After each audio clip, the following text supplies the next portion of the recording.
Welcome back to the Rouges games. We're targeting Canada soccer and U.S. soccer. Tonight we're going to do a recap on these earlier game that happened today between the Canadian women's national team and the Mexican national team for the women's. So quick disclaimer, this is actually being recorded not immediately after because of some things popped up that I had to take care of, but here I am. So apologies in advance, but it's better late than never, and I hope it's still good for you guys as well. But on that note, the game result, I'm pretty sure you guys can agree too. It didn't quite go as well I expected.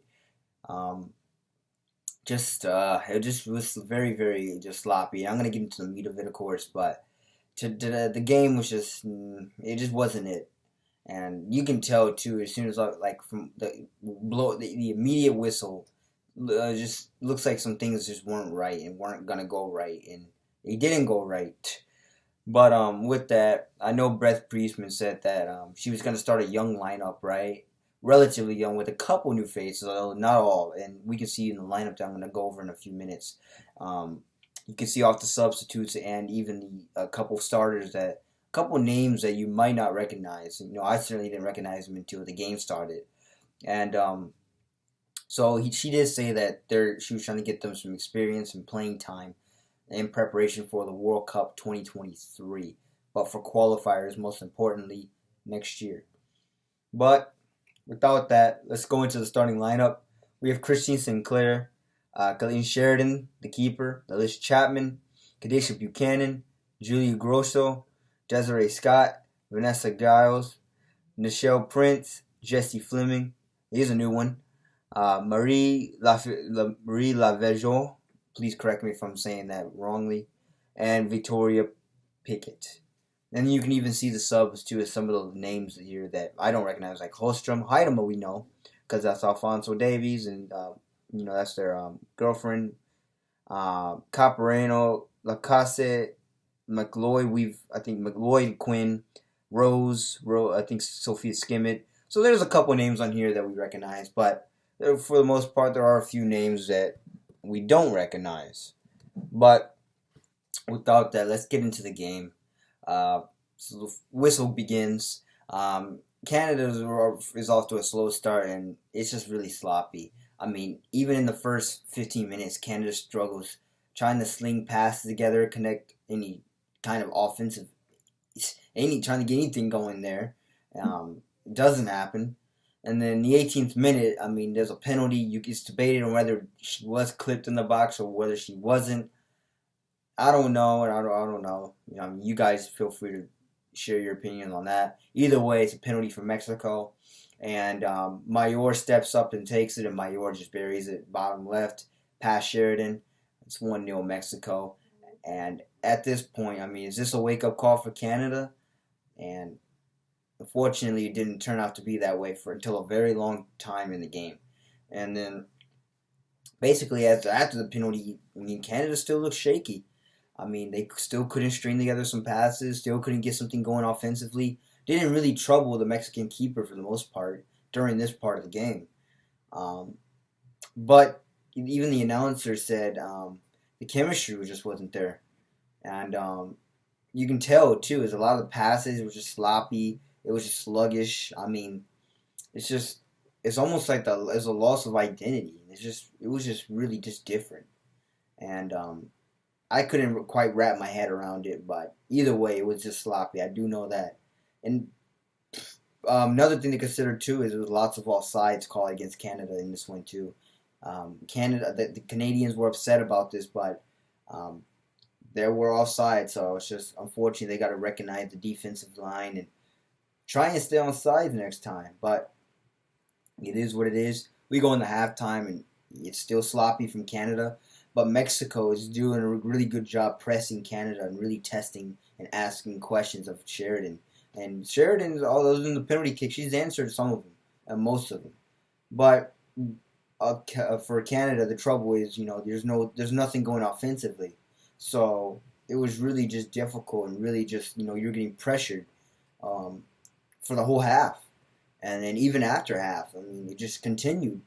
I mean, Mexico just kept their foot on the gas until like the final 5 minutes or so, which I'm going to get to in a bit. But I mean, it's and after halftime, I was looking for Canada to see if can you is this a wake up call? You're at down at halftime, 1-0. You're trying to get something going offensively. Can you do so? Um, Fortunately, it didn't work that way. But Mexico still had their foot on the gas, as I said earlier, and Canada just continued to struggle offensively. The passes still weren't there. Shots still weren't there. Um, it was just everything was going in Mexico's favor. And then in the 76th minute, Mexico has a free kick that comes in, and it's off the bar but rebounded by Cervantes and put back in. And it's now 2-0 for Mexico.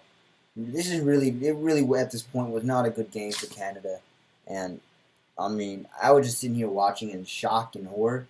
But at the same time, I mean, she did say there's young players, but I didn't expect it to be this sloppy, honestly.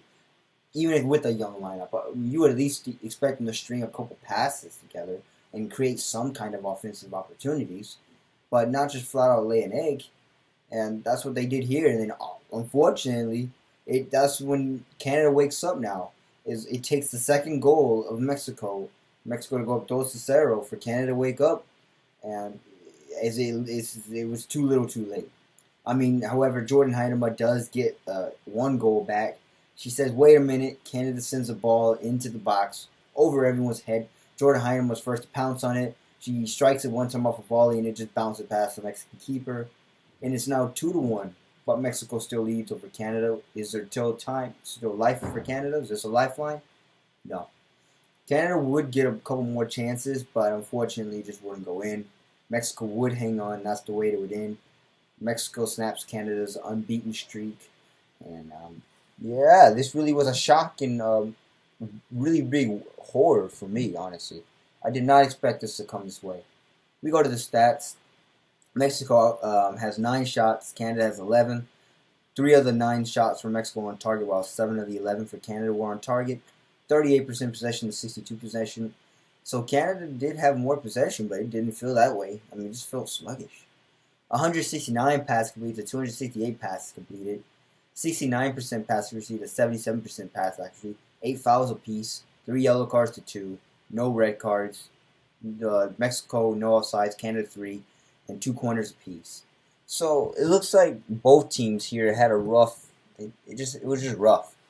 It was just a really rough game, and neither team really, like, other than Mexico, at certain times, really didn't seem to get anything going until a couple of key moments, you know. But back to the main theme, for Canada, it just looked sluggish. It was too sloppy. It's got to be cleaned up in the next 3 days when they play each other again. And by the way, they weren't playing at Azteca. They were playing at an unknown field in Mexico City, but a field that I wasn't aware of, and I didn't know where it's at. But I mean, this is huge for Mexico because I mean, Mexico. I mean, it's just I guess this is the highlight of out of both their men's and women's soccer. This is something they can look up to.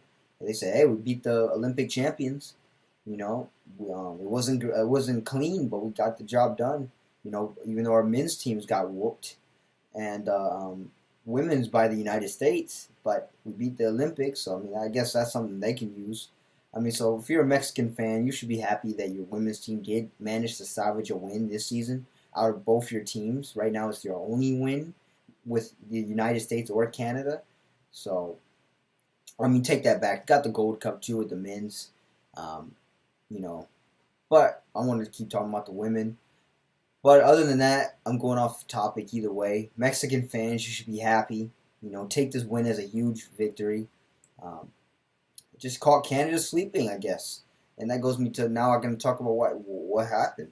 It was sluggish. I mean, and as I said, I know how young these cute players was, but at this level, you got to be able to string together a couple passes, or at least you would think, or at least create a couple chances in the box. And at least trouble the keeper. Ask some questions of the keeper.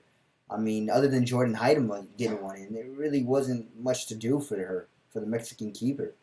It wasn't like the New Zealand-U.S. game where both keepers were being tested back and forth. I mean, this one was kind of a wash.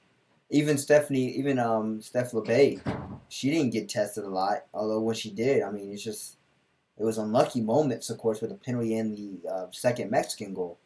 But either keeper, I mean, either team really just, as I said, it wasn't their best game.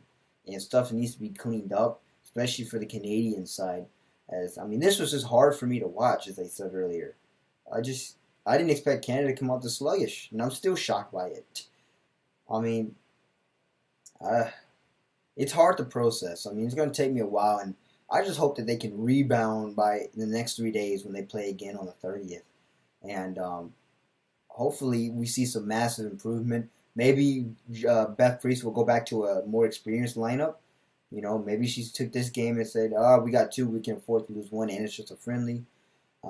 So she could be doing that. I mean, there's no shame in that. It's just a friendly, but I mean, at the same time, I did not expect the Canadians to come out this sluggish, especially how well of a summer they just had. So that was a shocker.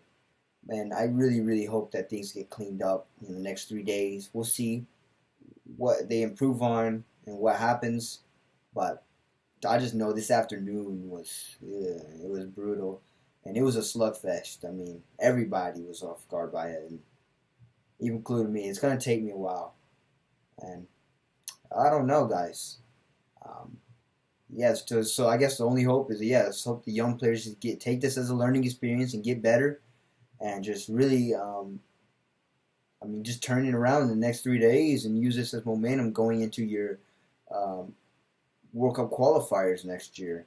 You know, try and end the year on a good note. If this is their last friendly on the 30th, make sure you end on a positive. Let's see if they can take some stuff away from it, and we'll see how that happens. But for this game, that pretty much does it. Just it was too sluggish. That's the overall name of the game. Needs work. Needs improvement.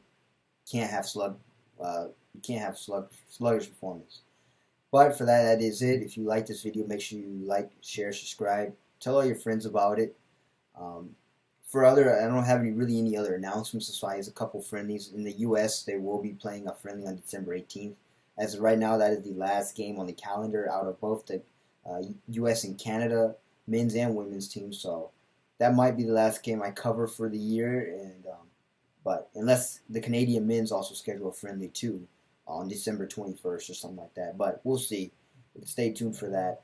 They might use a tune-up match before they play the U.S. in here at Hamilton at Timmy's Field.